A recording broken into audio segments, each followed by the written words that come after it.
Hi எல்லாருக்கும் வணக்கம். இந்த வீடியோவில் டிஷ்வாஷருக்கு டேப்லெட் யூஸ் பண்ணலாமா இல்லை தனித்தனியாக ரிங் சைடு டிட்டர்ஜென்ட்டு சால்ட்டுன்னு யூஸ் பண்ணணுமா அப்படிங்கிறத வந்து இந்த வீடியோவில் பார்த்துடலாம்.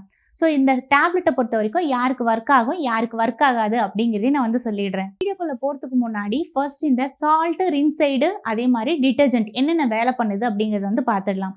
சால்ட் அப்படிங்கிறது உங்களோட தண்ணியோட ஹார்ட்னஸை வந்து குறைக்கிறதுக்கு ஹெல்ப் பண்ணுது. ஃபார் எக்ஸாம்பிள் உங்கள் ஏரியாவோட தண்ணி ரொம்ப ஹார்டாக இருக்குது, 900 ppmக்கு மேலே ஹார்ட்னஸ் இருக்குது அப்படின்னா அதை முடிஞ்ச அளவுக்கு கண்ட்ரோல் பண்ணி கொண்டு வர்றதுக்கு இந்த சால்ட் வந்து ஹெல்ப் பண்ணும். மெஷின்லேயே வந்து பார்த்தீங்கன்னா இன்பில்டாக 800லேருந்து 900 ppm வரைக்கும் வாட்டர் ஹார்ட்னஸை வச்சு ரன் பண்ணுறதுக்கு அது இன்பில்டாகவே இருக்குது.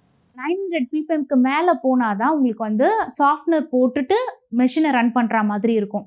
செகண்ட் வந்து ரின்சைடு. இந்த ரின்சைடு அப்படிங்கிறது நீங்கள் நிறைய கிளாஸ் வாஷ் யூஸ் பண்ணுறீங்க இல்லை ஸ்டெயின்லெஸ் ஸ்டீல்லேயே இந்த ஸ்பாட்ஸ் இல்லாமல் பலன்னு கிட்டத்தட்ட என்னென்னா சாமான்லாம் தேய்ச்சி முடிச்சதுக்கப்புறம் அலசும் போது பார்த்தீங்கன்னா நல்லா அந்த ஸ்பார்க்லிங் கிறிஸ்டல் இதுன்னு சொல்லுவாங்கள்ல ஃபினிஷ், அந்த மாதிரி வர்றதுக்கு இந்த ரின்சைடு வந்து ஹெல்ப் பண்ணுது.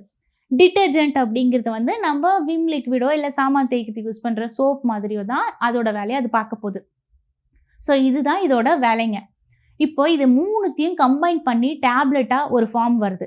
இந்த டேப்லெட் ஃபார்ம் யாருக்கு யூஸ் ஆகும்? அதே மாதிரி டேப்லெட் யூஸ் பண்ணும்போது நம்ம சால்ட்டு ரின்சைடு டிட்டர்ஜென்ட்லாம் தேவை இல்லையா அப்படின்னு கேட்டிங்கன்னா இங்கே தான் நிறைய பேர் வந்து மிஸ்கன்செப்ஷன் பண்ணிக்கிறது.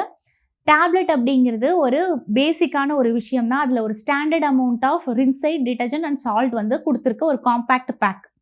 அந்த பேக் வந்து பார்த்தீங்கன்னா நீங்கள் போட்டிங்கன்னா அது மட்டும்தான் வேலை செய்யும். உங்கள் தண்ணியில் எவ்வளோ ஹார்ட்னஸ் இருக்குது அப்படிங்கிறத பொறுத்துலாம் வந்து இது வந்து ரிலீஸ் பண்ணாது. டோட்டலாக போட்டிங்கன்னா மொத்தமாக ரிலீஸ் பண்ணிவிட்டு கழுவி கொடுத்துட்டேன்ப்பா அப்படின்னு போயிடும். ஆனால் உங்கள் மெஷினுக்கு வந்து இன்பில்டாகவே பார்த்தீங்கன்னா ஹார்ட்னஸை கண்ட்ரோல் பண்ணுறதுக்கு ஒரு மெக்கானிசம் இருக்குது. அது என்ன பண்ணணும்னா உங்கள் தண்ணி வந்து பியாண்ட் த லிமிட்க்கு மேலே வந்து ஹார்ட்னஸ் இருக்குது அப்படின்னா அதுக்கு வந்து தேவையான அளவுக்கு சால்ட்டை ரிலீஸ் பண்ணிக்கும். ஃபார் எக்ஸாம்பிள் ஒரு 100 கிராம் ரிலீஸ் பண்ணுதுன்னு வச்சுக்கங்களேன், சாஃப்டாக இருக்குது தண்ணி அப்படின்னாலும் ஒரு 100 கிராம் ரிலீஸ் பண்ணிக்குது. இதே ஹார்ட்னஸ் அதிகமாக இருக்குன்னா கிட்டத்தட்ட 350 கிராம் ரிலீஸ் பண்ணுதுன்னு வச்சுக்கோங்க, ஃபார் எக்ஸாம்பிளுக்கு சொல்கிறேன். ஸோ இந்த மாதிரி ரிலீஸ் பண்ணும்போது அது வந்து டேக்கிள் பண்ணிக்கும். ஆனால் அந்த கான்செப்டை தூக்கிட்டு வந்து டேப்லெட்டில் போட்டிங்க அப்படின்னா அது எப்படி நம்ம எத்தனை டேப்லெட் போட முடியும் அது நமக்கே தெரியாது. அந்த மெஷினுக்கு மட்டும்தான் தெரியும் நம்ம தண்ணி எவ்வளோ ஹார்டாக இருக்குது, அதுக்கு எவ்வளோ சால்ட் வேணும் அப்படிங்கிறது அந்த மெஷினுக்கு தான் தெரியும். ஸோ இந்த ஸ்டாண்டர்ட் அமௌண்ட் ஆஃப் சால்ட் வந்து டேப்லெட்டில் இருக்கிற சால்ட் வந்து கண்டிப்பாக நமக்கு ஒர்க் ஆகாது. இந்த டேப்லெட் அப்போ யார் யூஸ் பண்ண முடியும் அப்படின்னு வந்து கேட்டிங்கன்னா தண்ணி வந்து எப்பயுமே சாஃப்ட் வாட்டராக இருக்குன்னு வச்சுக்கங்களேன். ஃபார் எக்ஸாம்பிள் பெங்களூர் மாதிரி ஏரியாவில் இருக்கீங்கன்னு வச்சுக்கங்களேன், அவங்களுக்கு முக்கால்வாசி பேருக்கு சாஃப்ட் வாட்டர் தான். அவங்களுக்கு காவிரி வாட்டர் வர்றதுனால அவங்களுக்கு ஹாட் வாட்டர் அப்படிங்கிற கான்செப்ட் பெருசாக இல்லை. அந்த மாதிரி டைமில் பாட்ஸ் யூஸ் பண்ணும்போது அவங்களுக்கு பிரச்சனையே இருக்காது. அதாவது டேப்லெட் யூஸ் பண்ணும்போது ப்ராப்ளம் இருக்காது, சூப்பராக க்ளீன் பண்ணி கொடுத்துரும். ஆனால் சென்னை மாதிரி ஏரியாவோ இல்லை எங்களை மாதிரி டெல்லியில் இருக்க பொல்யூட்டடான ஏரியாவில் இருக்கீங்க அப்படின்னா உங்கள் தண்ணியோட ஹார்ட்னஸ் மோசமாக தான் இருக்கும். ஸோ அந்த டைமில் நான் வந்து டேப்லெட் போடுறேன் ஆனாலும் என்னோடய டிஷ்வாஷர் ஒர்க் ஆகலை, ஒயிட் ஸ்பாட் இருக்குது அப்படின்னீங்கன்னா கஷ்டம்தான். ஸோ அந்த மாதிரி ஆட்களுக்கு பர்சனலி இது செட் ஆகாது.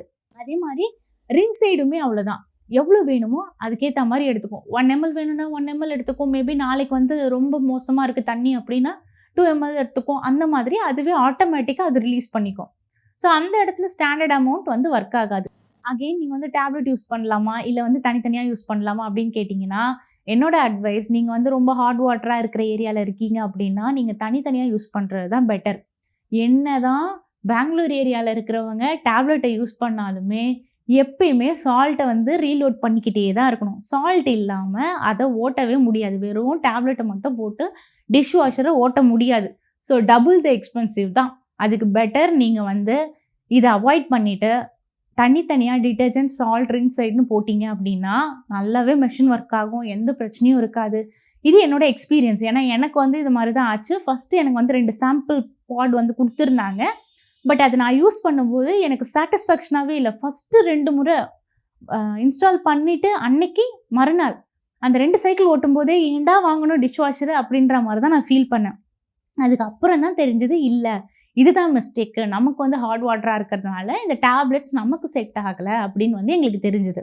ஸோ நீங்களும் இதை ட்ரை பண்ணி பாருங்கள். கண்டிப்பாக உங்களுக்கு வந்து உங்கள் ஏரியாவை பொறுத்து நீங்கள் வந்து டேப்லெட் யூஸ் பண்ணுறதா இல்லை டிட்டர்ஜென்ட்ஸ் தனித்தனியாக யூஸ் பண்ணுறதா அப்படிங்கிறத டிசைட் பண்ணிக்கோங்க. I hope you like this video. Thank you for வாட்சிங். see you in the next video. உங்களுக்கு ஏதாவது டவுட் இருக்குது அப்படின்னா கமெண்ட் செக்ஷனில் பின் பண்ணுங்கள், கண்டிப்பாக நான் ஆன்சர் பண்ணுறேன்.